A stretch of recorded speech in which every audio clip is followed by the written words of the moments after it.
첫 공수처장 예비 후보로 민주당은 판사 출신, 국민의힘은 검찰 출신을 내세워 확실한 각을 세웠는데요.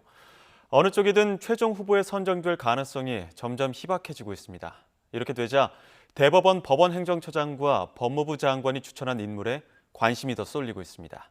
이경국 기자입니다.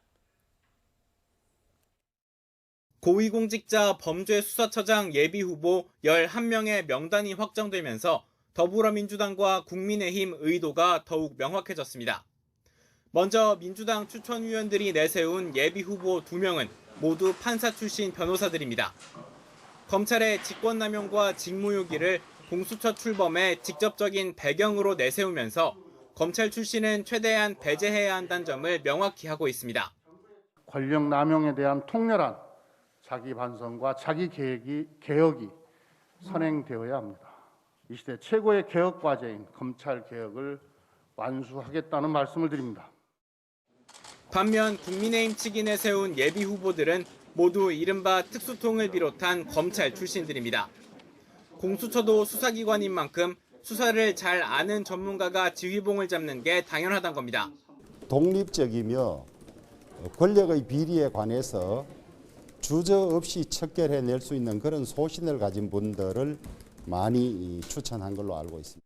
이렇게 팽팽히 맞서게 되면 여야가 추천한 예비 후보가 최종 후보 2명에 오를 가능성은 그만큼 멀어지게 됩니다. 민주당이 정치적 공방을 줄이기 위해 민변 출신이 아닌 법조인을 추천했지만 이미 공방은 시작됐고 국민의힘도 어차피 될 가능성이 크지 않다는 생각에 검찰 출신이 돼야 한다는 메시지를 내는데 무게를 뒀습니다.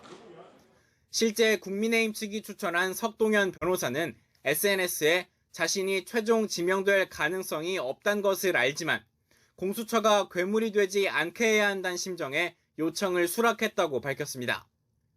이렇게 되면서 자연스레 법원 행정처장이 추천한 최훈식 변호사와 법무부 장관이 추천한 전현정 변호사에 관심이 집중됩니다.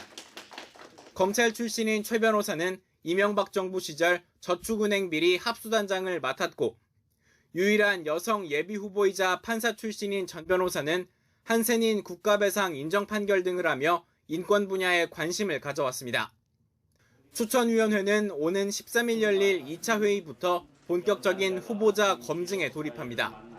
위원회가 추천위원 7명 가운데 6명이 동의하는 후보 2명을 정한 뒤 문재인 대통령이 이 중 1명을 지목하면 인사청문회를 거쳐 최종 임명됩니다.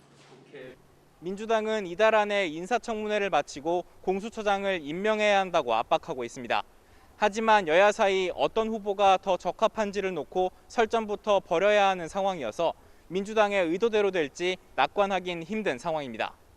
YTN 이경국입니다.